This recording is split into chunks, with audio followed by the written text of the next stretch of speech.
एक व्यक्ति जिसकी उम्र लगभग 45 साल थी, लेकिन उसकी जो बीवी थी वह 20 से 25 साल की थी।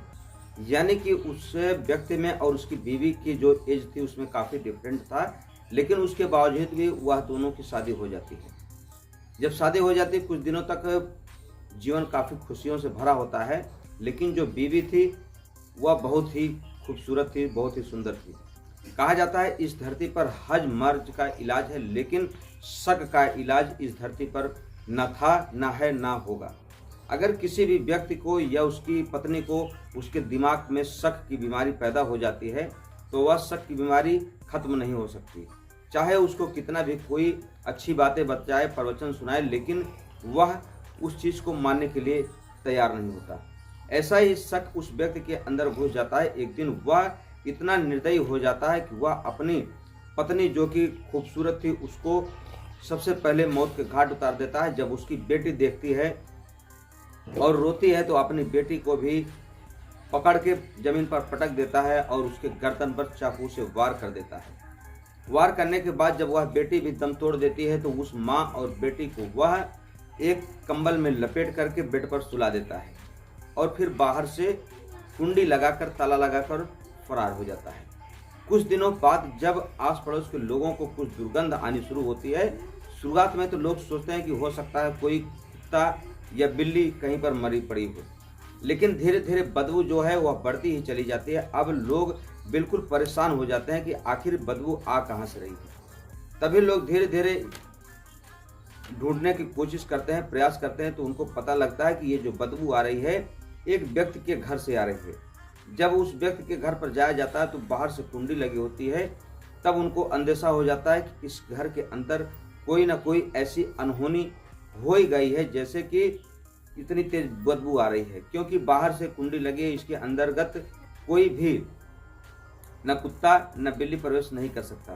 तभी पुलिस की टीम को फ़ोन किया जाता है। पुलिस की टीम जैसे ही आती है उस दरवाजे को तोड़ा जाता है तो दुर्गंध इतनी ज़्यादा तेज थी कि लोग वहाँ से भागने लगते हैं, लेकिन पुलिस की टीम किसी तरीके से अंदर प्रवेश करती है और प्रवेश करने के बाद वह दोनों बॉडियों को बाहर निकालती है। जब देखती है कि उसमें एक बेटी और एक माँ दोनों आपस में लिपटे हुए हैं।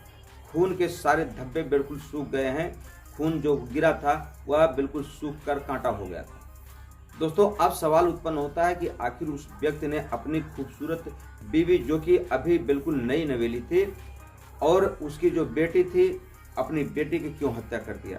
तो आज की कहानी जब आप सुनेंगे तो आपके भी एक बार रूह कांप जाएगी कि कोई व्यक्ति मात्र थोड़ी सी बात के लिए उसके दिमाग में इतना खौफनाक इरादा कैसे आ सकता है। तो आइए जानते हैं कहानी शुरू से लेकर आखिर तक। नमस्कार, प्रणाम, मैं मोनू भारद्वाज हृदय तल की गहराइयों से आपका हार्दिक स्वागत करता हूं।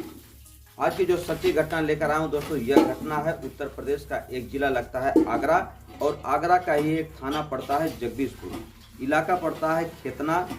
और बात कर रहा हूं 9 अप्रैल को उस इलाके में इतनी बदबू फैल जाती है कि लोग बिल्कुल परेशान हो जाते हैं। तभी लोग जब जाकर देखते हैं कि यह बदबू कहाँ से आ रही है, तब पता लगता है कि दरअसल एक घर पड़ता है जिसका नाम पड़ता है अब्दुल रशीद। रशीद के घर से बहुत ही भयानक बदबू आ रही थी। जब लोग जाकर झांकते हैं, देखने का प्रयास करते हैं, तो बाहर से दरवाजे पर कुंडी लगी हुई थी, लॉक लगा हुआ था। लोगों को समझने में बिल्कुल देर नहीं लगती कि इसके अंदर घर के कोई ऐसी अनहोनी घटना घटी है जिससे कि इतनी भयंकर बदबू आ रही है। पुलिस की टीम जैसे पहुंचती है, दरवाजे को तोड़ती है, दोनों शव को अपने कब्जे में लेकर पोस्टमार्टम के लिए भेजती है। तो पोस्टमार्टम रिपोर्ट के बाद पता चलता है कि यह जो महिला है, अब की इसकी उम्र महज 25 साल है और उसकी एक बेटी है जो कि 2.5 से 3 साल की है।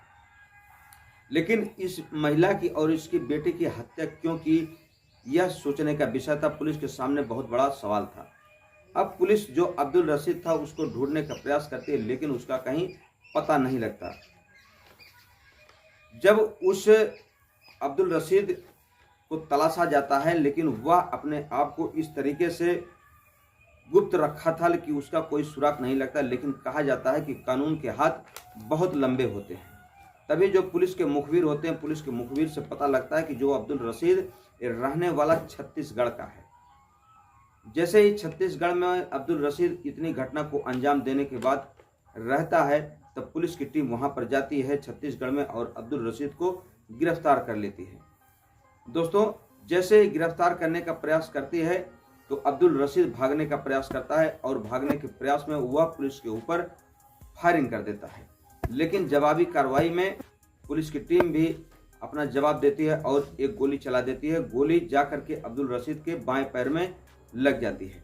वहीं पर अब्दुल रशीद गिर जाता है और उसको तुरंत पुलिस की टीम चिकित्सा जो राजकीय अस्पताल होता है उसमें ले जा करके भर्ती कराती है, उसका इलाज कराती है। और जब उससे पूछताछ करती है तो वह एक चौंकाने वाली बात बताता है, जिससे सुनने के बाद शायद आप भी यकीन नहीं करेंगे। दरअसल जो उसकी बेटी थी उसका नाम था अनाया और जो उसकी पत्नी थी उसका नाम था सबीना। सबीना एक दूसरे के घर से आई हुई थी, क्योंकि उसका जो शौहर था, उसका जो पति था, उसको तलाक दे चुका था। सबीना तलाकशुदा एक लड़की यानी कि महिला थी और अब्दुल रशीद की इससे पहले 2 बीवियां जो कि तलाक की वजह से छोड़कर चली गई थी। सबीना के साथ अब्दुल रशीद की तीसरी शादी थी। अब जो वहाँ के एसएचओ साहब आनंदवीर होते हैं, वह तुरंत यह निर्देश देते हैं कि इसको जितनी कड़ी से कड़ी सजा हो, इसको तुरंत पूछताछ करके इसको जेल भेजा जाए। अब जब उसे अब्दुल रशीद से पूछा जाता है तब वह बताता है कि दरअसल मैं काम के सिलसिले में आए दिन बाहर रहता था, लेकिन जो मेरी धर्मपत्नी है, जो मेरी बेगम है, यह किसी लड़के से बात करती थी फ़ोन पर। जब मैं इससे पूछता था तो यह मुझे बताती नहीं थी और कहती है कि मैं किसी से बात नहीं कर रही हूँ, कोई ऐसा नहीं है जो कि मैं इससे बात करूँ। लेकिन मुझे धीरे धीरे पता लग जाता है कि यह किसी लड़के से बात करती है और मुझे यह संदेह बन जाता है कि एक दिन यह मुझको छोड़कर चली जाएगी। इस नाते जब मैं इसको काफ़ी समझाने बुझाने का प्रयास किया, लेकिन यह समझना नहीं चाहती थी, तब मैं जब भी इसको समझाता तो यह मुझको लगातार जवाब देने लगती। एक दिन मुझको इतना ज़्यादा क्रोध आ गया, मुझे समझ में आ गया कि यह मुझे छोड़कर चली जाएगी। इस नाते मैं इसको पहले ज़मीन पर पटक दिया, उसके बाद इसके गले को दबा करके इसकी हत्या कर दिया। लेकिन जब इतनी जो घटना घटित हो रही थी, उसी समय इसकी बेटी जो कि अनाया थी, उस सबीना उस अनाया को लेकर के अपने साथ आई थी। अनाया मेरी बेटी नहीं है। दोस्तों, अब जब उस बेटी के बारे में बताता है कि वह बेटी देख रही थी, तो मैंने अपने बेटी को भी जमीन पर पटक करके जो रसोई का चाकू होता है उस चाकू से अपनी बेटी के गर्दन को काट दिया और काटने के बाद दोनों माँ बेटी को कंबल में लपेट करके मैं फरार हो गया। लेकिन मेडिकल रिपोर्ट में एक और चौंकाने वाला मामला आता है कि वह महिला जो सबीना थी, वह 6 महीने की लगभग प्रेग्नेंट थी। इतना निर्दयी कोई व्यक्ति कैसे हो सकता है कि अगर कोई महिला किसी व्यक्ति से बात कर रही है या नहीं कर रही है, वह पहले जांचा जाए, परखा जाए। लेकिन एक बसा बसाया घर जो कि अब्दुल रशीद अपनी पत्नी को महज संदेह के आधार पर पहले अपनी पत्नी की हत्या करता है, फिर अपनी बेटी अनाया की हत्या करता है। दोस्तों, कहा जाता है कि जज्बात में लिया गया हर फैसला बहुत ही खतरनाक होता है, बहुत ही भयानक होता है। ठीक ऐसा ही फैसला अब्दुल रशीद ने लिया और अब वह सलाखों के पीछे है। पूरी उम्र शायद वह अपनी बेटी और अपनी पत्नी के जुर्म के जो उन्होंने किया है उसके तहत वह सलाखों के पीछे ही रहेगा। आने वाला भविष्य तय करेगा कि उसका भविष्य कैसा होगा। दोस्तों, आप इस घटना के बारे में क्या कहना चाहेंगे? हमारी कहानी कहने का उद्देश्य किसी के दिल को ठेस पहुंचाना नहीं, बल्कि आपको सतर्क करना है, आपको जागृत करना है। मिलते हैं हम आपसे अगले वीडियो में, तब तक के लिए आप अपना ख्याल रखें। जय हिंद, जय भारत, हर हर महादेव।